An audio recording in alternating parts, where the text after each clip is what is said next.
Ya les aparece la pantalla cargando. Sí, profe, aparece algo de YouTube cargando.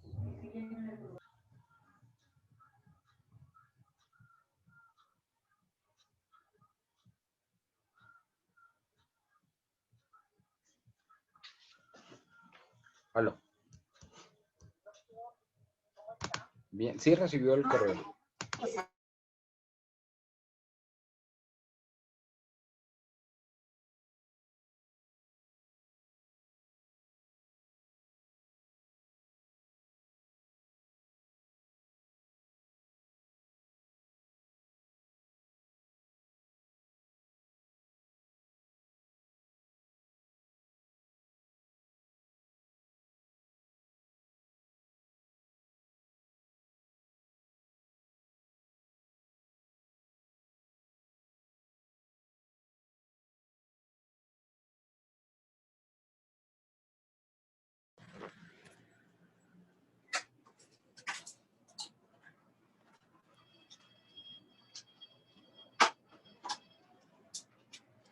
Que ya vendió todo lo de la bandeja paisa, la vendió todo.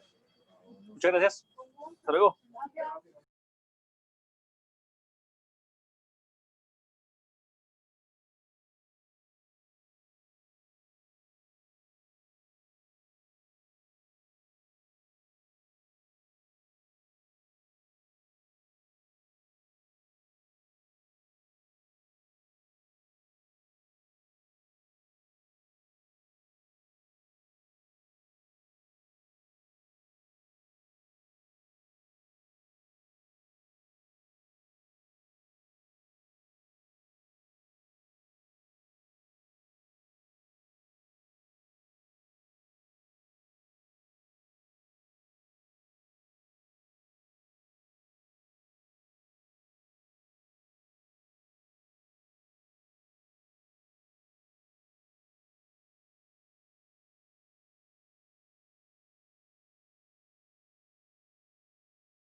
Qué pena con ustedes, tenía que contestar esa llamada de la universidad.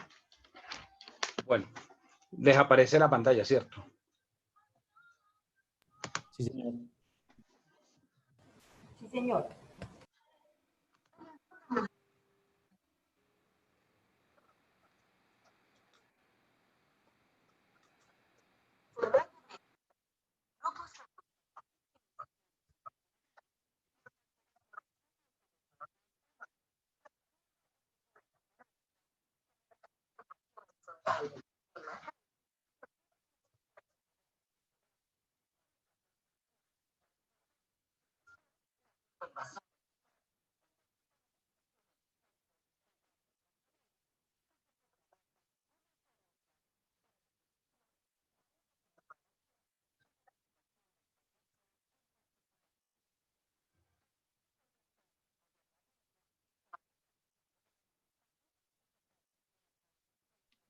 Yo no escucho nada, doctor.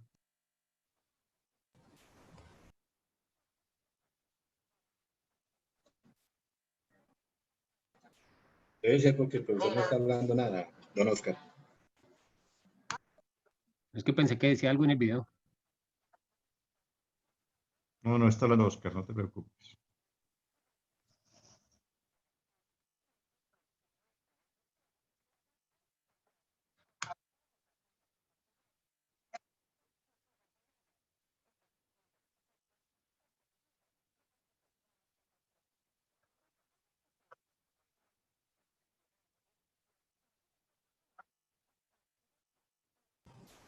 Profe, disculpe, ese video no tiene audio.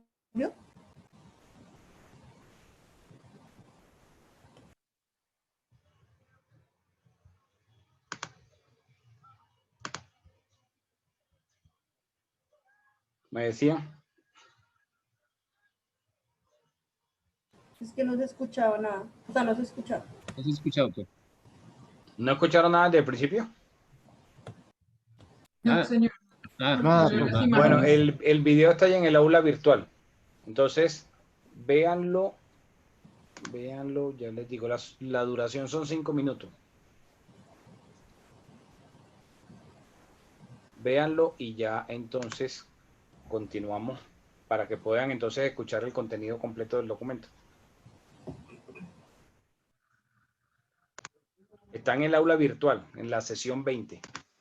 Cuando hablamos de una sociedad matriz y de unas sociedades filiales o subordinadas, no es que tengan dentro de su, digamos, documentación, dentro de sus estatutos, esa estructura jerárquica, sino que se habla de estas figuras en base a la función en la realidad.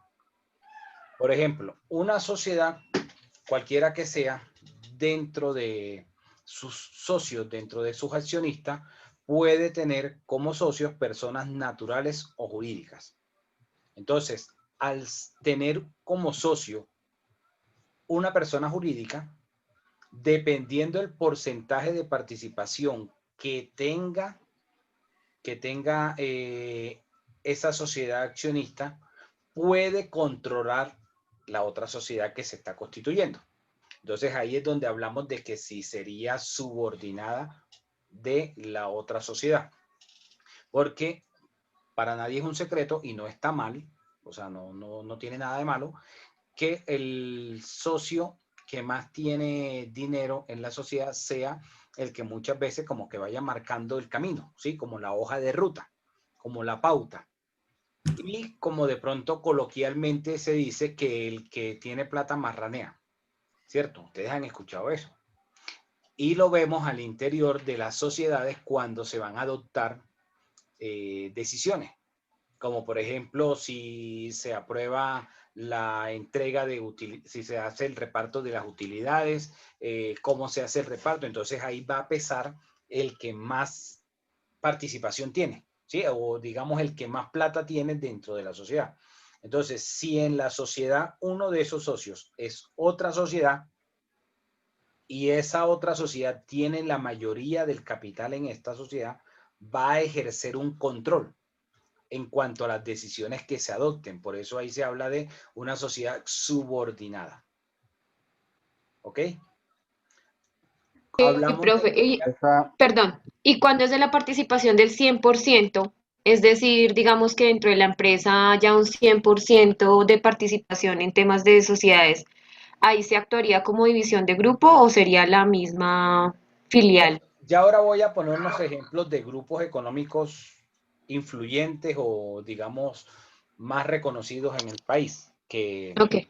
que son de hace muchas décadas, ¿sí? Y que todos los han escuchado porque han escuchado noticias, saben de pronto que determinadas empresas pertenecen a esos grupos económicos y eso, ¿ok?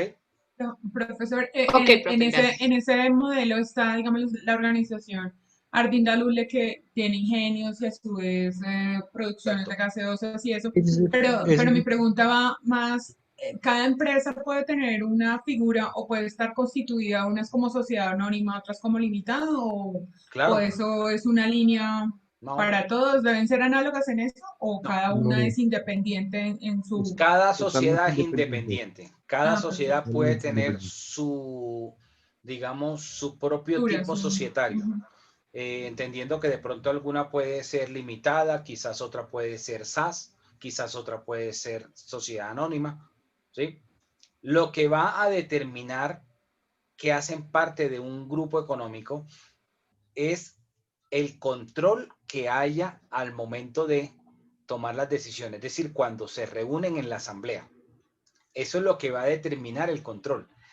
Entonces, en principio, si ustedes ven empresas, si quizás miráramos Grupo Nutresa, quizás no saben mucho de qué les estoy hablando. De pronto alguien que me colabora haciendo el ejercicio por Google y miremos Grupo Nutresa, ¿qué empresas tiene el Grupo Nutresa? Y entonces vamos a mirar que el Grupo Nutresa va a tener varias líneas de negocios, ¿sí? Va a tener empresas que son diferentes, que son, aparentemente pueden ser competidoras entre ellas, ¿sí? Como los dueños, ahorita no recuerdo el nombre del grupo económico al cual pertenece Doria. Eso, Producto Alimenticio Doria. Producto Alimenticio Doria como tal es una sociedad. Pero los dueños de Doria, o sea, dentro de ese grupo económico están los dueños de los que producen pasta Monticello y los que producen la otra pasta, Comarrico. Entonces, si ustedes lo miraran, parecieran que fueran 3 empresas productoras de pasta que entre ellas son competidoras. Pero si ustedes lo analizan, van a 3 segmentos del mercado diferentes. Las Comarrico serían las más económicas, digamos que fuera dirigida como el mercado de estrato 1-2, ¿sí? Por el costo. Las Doria 3-4, estratos 3-4 y la Monticello 5-6, por el costo. Profe dice que Doria hace parte del grupo Nutresa desde el año 1996. Ok, gracias. Entonces, si miramos, dentro del grupo Nutresa, tienen esa línea de producción de pastas. Pero Grupo Nutresa no tiene solamente producción de pastas, seguramente va a tener otras empresas con otros objetos sociales, con líneas de mercado de otras cosas.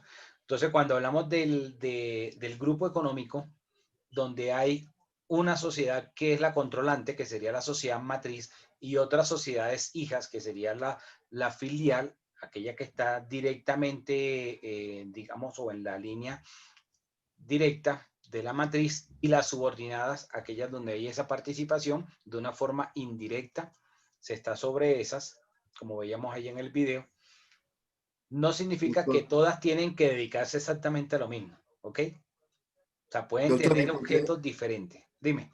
Por ejemplo, encontré el listado de las ¿cuál? subsidiarias y entre las más, pues es un listado supremamente grande, pero entre las más conocidas está Industria Colombiana de Café, Compañía Nacional de Chocolates, Noel, Cenú, Doria, Molino Santa Marta, Tropical Coffee, Comarrico, Nova Ventas, así a grosso modo, así conocidos, Comercial Nutresa, Bueno, y internacionalmente hay unas de Chile, Costa Rica, Guatemala, México, Panamá, Estados Unidos y otros países como Argentina, El Salvador, Nicaragua, Perú, República Dominicana, Gabón, entre otros. Gabón es en África. Luis, hable de ¿cuál ASA? ¿Cuál ASA es un monstruo? También. Eso tiene, ¿Cuál? Así, claro. claro. Entonces, si ustedes miran dentro del grupo económico, pueden existir muchas empresas, o sea, pueden existir varias empresas, varias filiales e incluso filiales y subsidiarias. No todas tendrían por qué ser filiales. Unas podrían ser filiales y otras subsidiarias. Entonces, al integrarse como tal en un grupo económico, pueden generar una integración vertical, que es lo que prohíbe la superintendencia. Es decir, la norma busca que dentro de esa estructura o ese grupo de empresas, ese grupo económico, se vaya a generar una integración vertical que terminaría constituyendo un monopolio. O sea, que no tuvieran competidores, porque si una sola actividad lo va a realizar un grupo de empresas, no tendrían ningún tipo de competidores. Y entonces, en el monopolio, ¿qué pasa con el monopolio?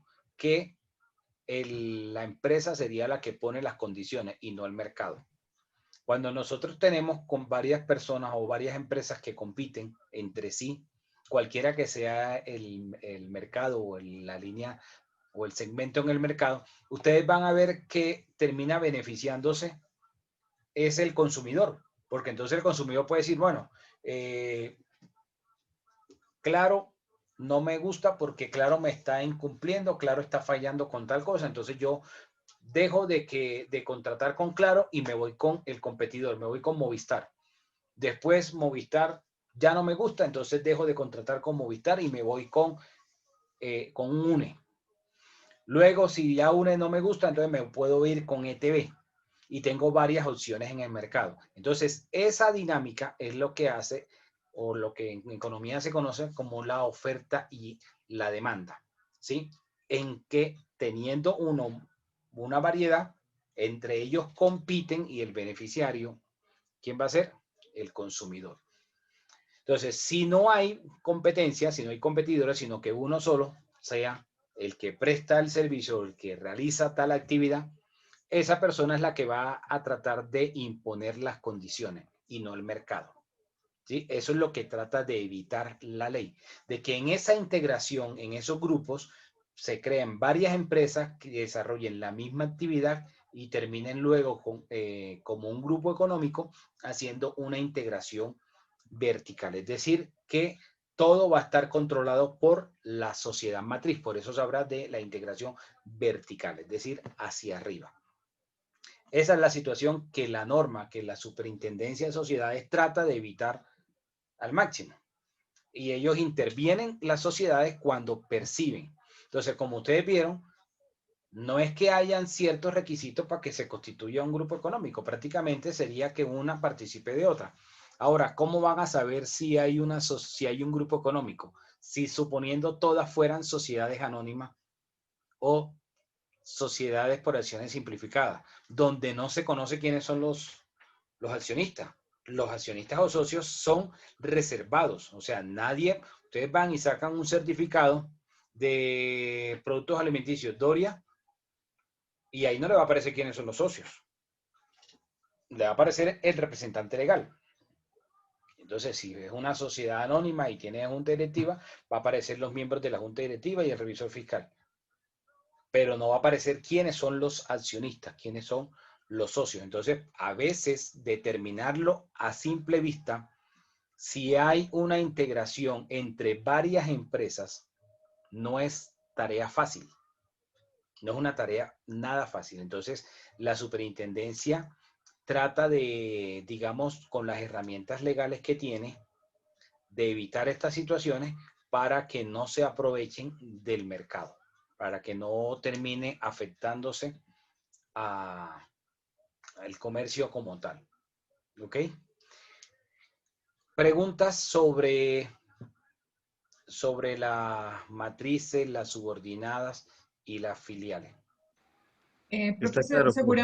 seguramente en el video, si me puede ampliar un poquito la información sobre esa prohibición de imbricación, como hablaba como de participación de capitales entre matrices y subordinadas, pero ¿aplica también para subordinadas con matrices? Sí. A ver, la imbricación está en que la lógica para determinar que hay una sociedad matriz y otra subordinada o filial es que una sociedad realiza una participación o actúa como socio en otra sociedad, ¿sí? Al momento de constituirse otra sociedad. Entonces, ahí está la sociedad A, que sería la sociedad matriz, y entonces sobre esta sociedad A se reúne con otras personas, sean naturales o jurídicas, para crear una sociedad B. Entonces, en esa sociedad B, el accionista mayoritario es la sociedad A. Ahí estamos frente a una subsidiaria. Entonces, B terminaría siendo una subsidiaria de A. ¿Por qué? Porque el mayoritario es la sociedad A. Entonces, la sociedad A es la que va a tomar las riendas de hacia dónde va a ir la operación de ese objeto social. Y hasta ahí no hay nada raro, ¿sí? Ahí no hay ningún inconveniente con eso. Cuando se habla de imbricación es que las utilidades que arroje la sociedad B al momento de hacer el reparto de esas utilidades, entonces la sociedad A, como es una sociedad dominante, como es un accionista mayoritario dentro de la sociedad B, diga, no, yo no quiero que se repartan las utilidades en dinero, sino que se emitan acciones de, supongamos que sea una sociedad anónima o que sea una SAS de esa sociedad B. Y entonces, esas acciones, digamos, o podría darse que fuera a la inversa también, que la sociedad A, como sociedad mayoritaria, como la sociedad madre, dentro de sus utilidades emitiera acciones, ¿sí? Y que esas acciones fueran adquiridas por la filial o la subsidiaria, que sería la sociedad B, y que B terminara siendo accionista, si fuera accionista minoritario de la sociedad matriz. Eso es lo que se conoce como la imbricación. La mamá puede tener participación en la sociedad hija. Hasta ahí está todo en orden. Pero que la sociedad hija vaya y adquiera participación en la sociedad madre es lo que se conoce o vimos ahí como la imbricación. Es lo que La no prohibición. estaría permitido. Sí estaría permitido que la sociedad madre, la sociedad A, invierta en la B y puede incluso ampliar su participación hasta controlarla, ¿sí? Como el ejemplo que veíamos de un 80%, que controlara la sociedad B. Pero cuando la sociedad filial o la subsidiaria, es decir, esa sociedad hija, no le estaría permitido comprar la participación en esa sociedad madre.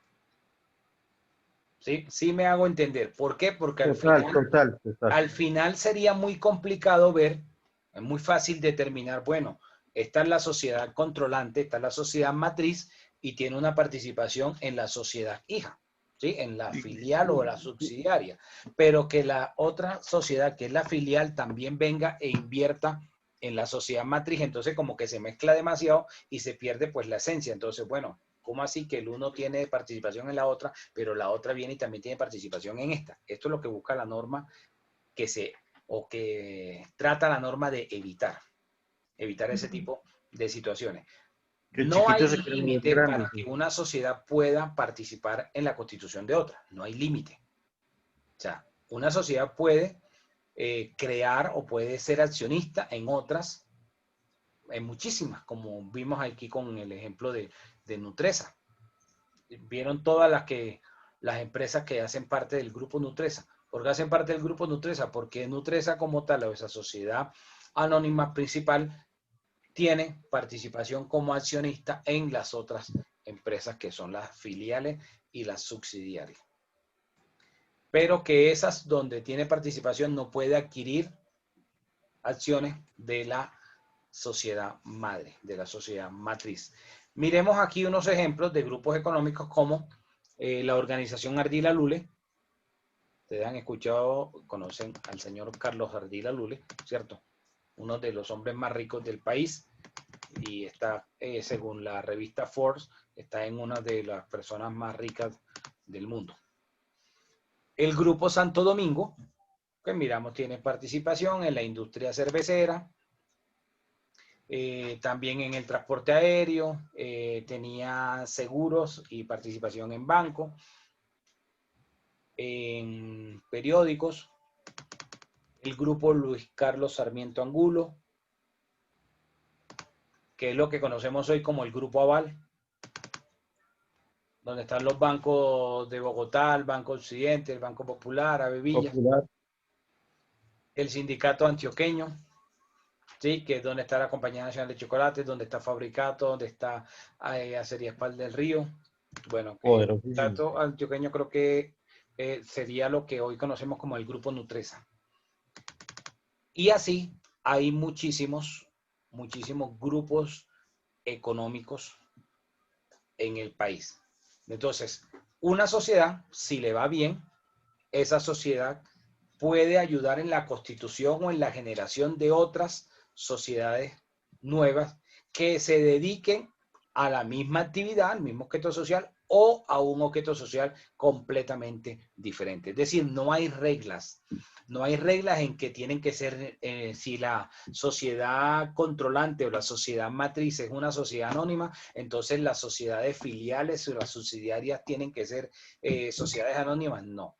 Pueden ser SAS, pueden ser limitadas, no hay ninguna restricción frente a ese tipo de situaciones, ni tampoco hay reglas de ciertos porcentajes de participación que no pueda tener más de tanto por ciento. No hay tampoco esas restricciones para la constitución de esas otras sociedades. Incluso el grupo económico puede tener empresas en diferentes países.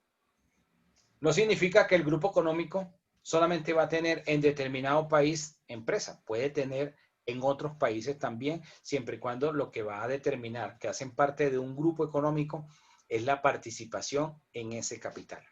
Eso es lo que va a determinar si hay un grupo económico, y al hablar de grupos económicos tenemos entonces una sociedad matriz, que sería como la sociedad mamá, y unas sociedades hijas, que serían las filiales y las subsidiarias. ¿Preguntas? Netamente comerciales. No podría, digamos, en ese programa de responsabilidad social, no podría ser parte de una fundación ONG ni participar como tal de esa matriz. ¿No, Fabito? Sí, estamos hablando solamente de la parte económica, ¿sí? Del derecho mercantil. Acuérdense que si hablamos de fundaciones, de ONGs, de entidades sin ánimo de lucro, no van a considerarse como unas sociedades mercantiles que tienen una finalidad de lucro, de una finalidad de obtener utilidades. Ahora, que dentro de estos grupos económicos tengan también algunas fundaciones o entidades sin ánimo de lucro, eso es otra cosa. Pero esas fundaciones o entidades sin ánimo de lucro no es que van a considerarse como integrantes del grupo económico. Como Éxito. Éxito tiene una fundación, y así la mayoría de estas empresas. Entonces, el hecho de que tengan una fundación no significa que esa fundación también haga parte de la actividad mercantil. O sea, cuando hablamos de estos grupos económicos, solo es en los temas mercantiles, para los asuntos que buscan a través de estas sociedades o de la constitución de estas sociedades generar utilidades para los socios. Al final, ¿qué buscan las personas cuando crean una sociedad? Si nos vamos al artículo 98 que vimos en la primera clase, ¿se acuerdan? ¿O ya se les olvidó? Me imagino que se les olvidó porque como no apareció en el examen la pregunta, entonces se les olvidó. Lucrarse, ganar dividendos. Claro, utilidades, adquirir utilidades. Exacto. Entonces, esa es la finalidad cuando las personas se agrupan para desarrollar un objeto social. Entonces, cuando las personas se agrupan, entonces, asocian para desarrollar una actividad que no está considerada como una actividad mercantil, que no va a generar utilidades. Y ojo que el término que estoy usando es utilidades, no estoy utilizando términos de ingresos. Ingresos es otra cosa, porque las fundaciones van a tener ingresos y los ingresos no van a venir del desarrollo de una actividad contemplada en su objeto social. Los ingresos pues, que van a tener serían producto de ¿qué? De las donaciones o aportes que hagan las personas, pero no vendrían de el desarrollo de una actividad mercantil. ¿Ok? Entonces, eso, para que lo tengan claro, de que el hecho de asociarse no está mal.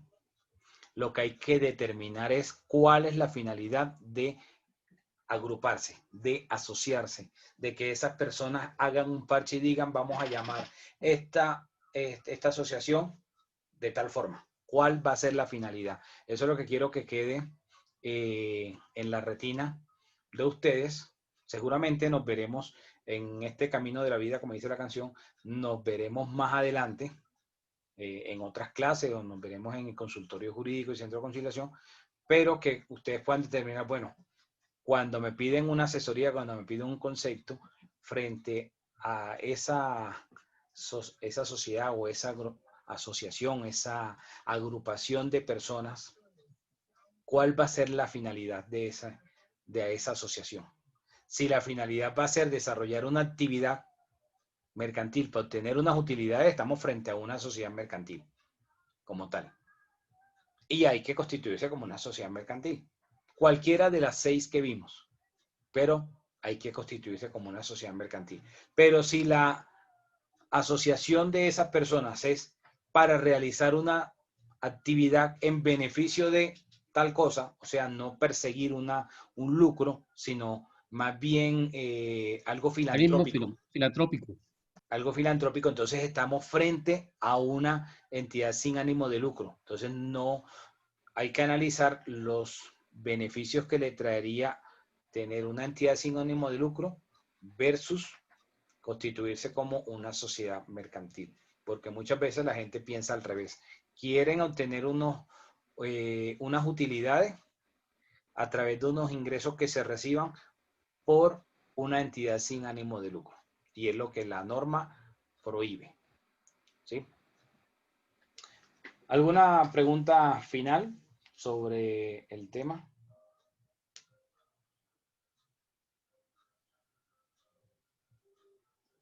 No, señor. Ok.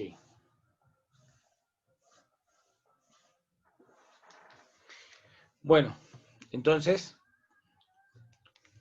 me imagino que están todos sentados porque voy a decir las notas, ¿sí? Para que después no les pase como Condorito.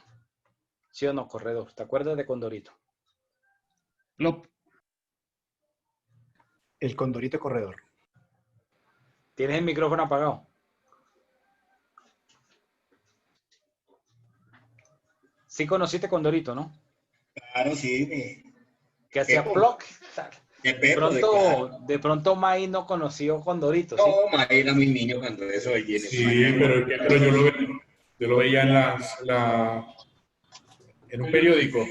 May se identificaba con... Además, Condorito es chileno, no es colombiano.